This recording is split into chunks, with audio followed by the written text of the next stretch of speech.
KTN News.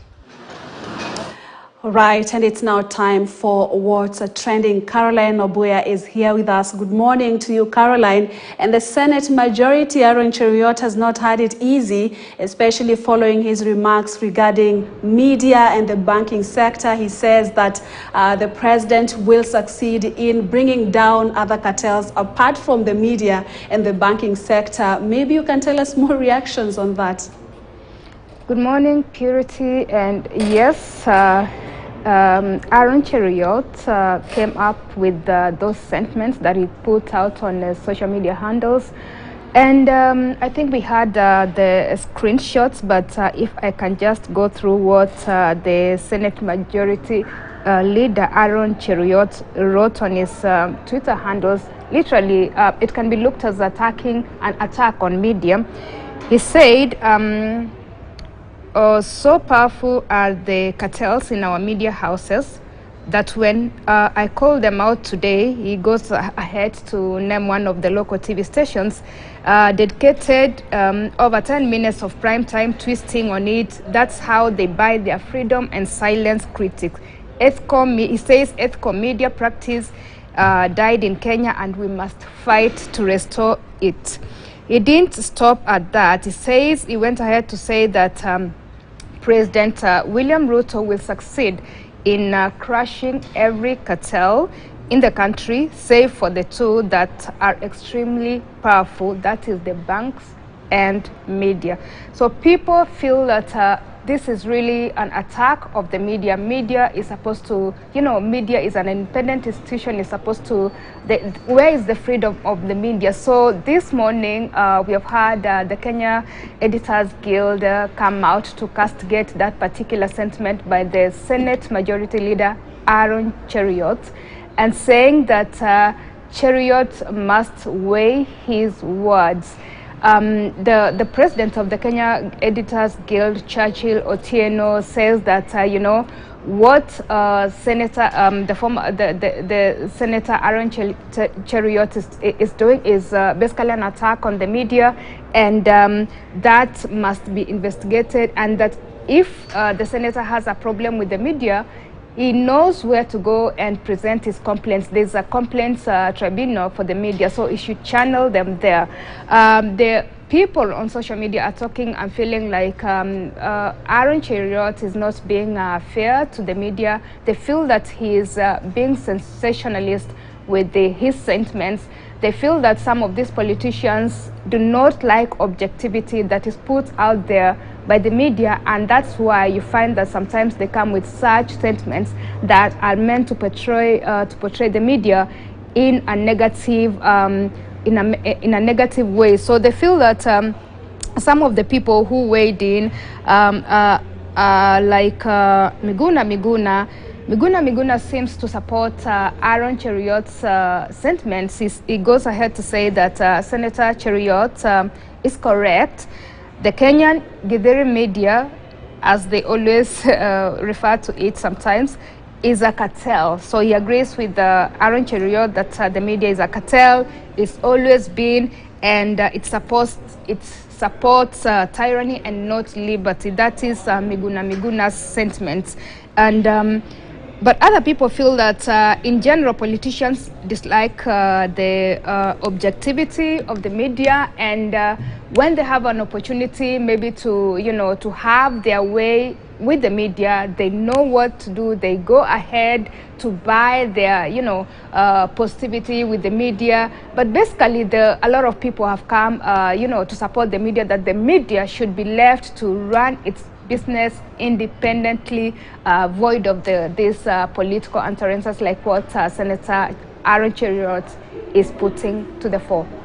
Absolutely, Purity. Caroline. And he seemed so unapologetic after that tweet. He again went ahead to say that so powerful are the media cartels that one of the media stations dedicated 10 minutes. I mean, what's even wrong with that? Thank you for that. Maybe we can also talk about the big story of the day. Former Interior CS Dr. Fred Matiang'i today appearing before the DCI, and of course there have been a lot of of reactions. Maybe we can speak to it, because initially they had said there were, allegations that he was flying away, running away from the country, and now he's back. So a lot of conversations again, Caroline, right? True, Purity. We've been treated to story after story since the raid at the former CS Interior, Matiangi's house that was about 2 weeks ago. So as we are meant to understand this morning is that, of course, the former CS has presented himself to the DCI. Earlier, there were indications that he may not go, but last evening he sent message out that he will honor the summons, though the reason the lawyers were giving is that he could not honor the summons because the summons were not done procedurally.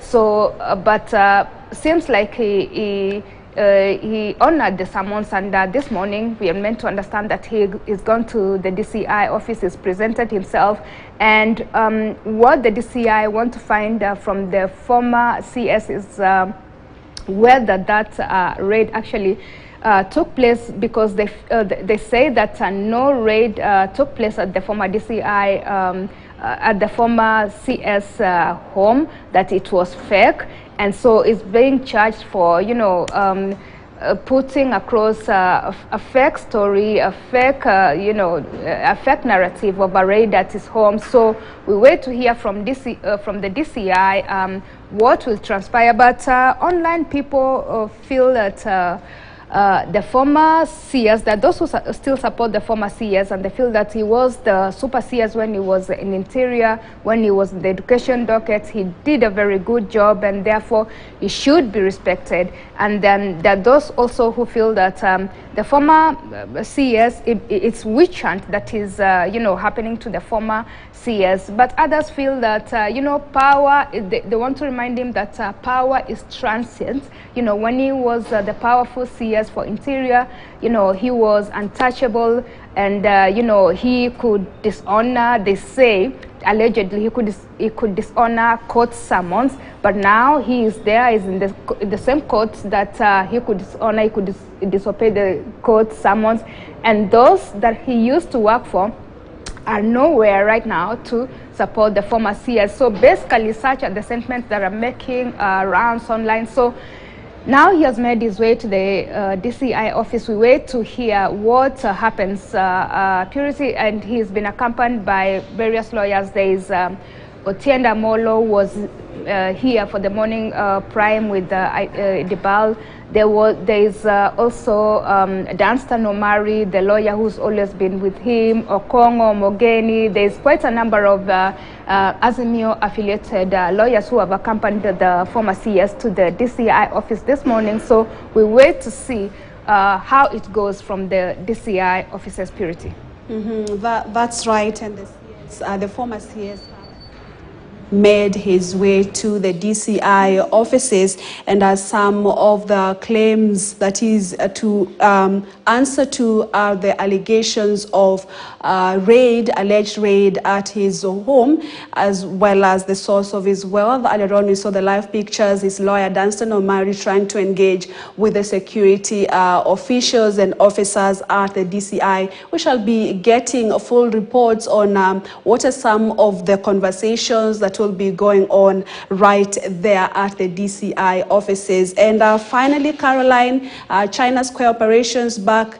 All right, we shall be, again, the China Square. Some of other stories that we are following up for you this morning is that the China Square operations have resumed. So, Caroline, do we expect to see the long queues?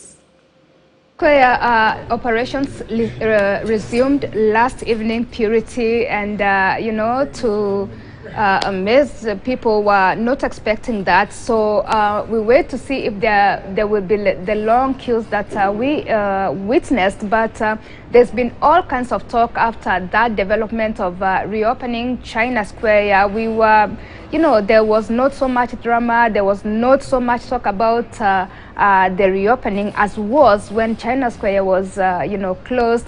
But what we're meant to understand is that after an agreement with the Chinese community in Kenya and the, you know, the trade CS and you know, Moses Korea, the China Square was reopened, and you know, the sentiments that are going on online is that what a marketing strategy, you know.